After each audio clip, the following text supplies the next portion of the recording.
On February 1st, Chief Minister N. Chandrababu Naidu distributed 5,555 e-cycles to women within 24 hours, an initiative that has drawn the attention of the Guinness Book of World Records.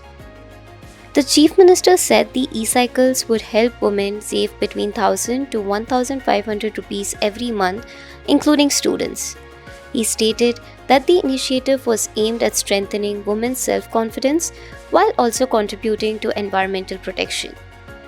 He said the e-cycles could be charged free of cost using rooftop solar systems installed at homes. He added that each e-cycle could cover a distance of up to 60 kilometers on a single charge. The Chief Minister described the e-cycle as a super cycle and said it reflected the government's commitment to clean energy and sustainable transport.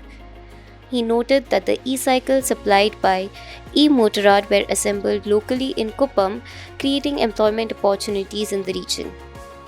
He also added that the coalition government had fulfilled an election promise by promoting bicycles, recalling that people had supported the cycle symbol during the polls. Earlier in the day, the Chief Minister reached the Praja Vedika venue at Tumsi village by participating in an e-cycle rally from Sivapuram village.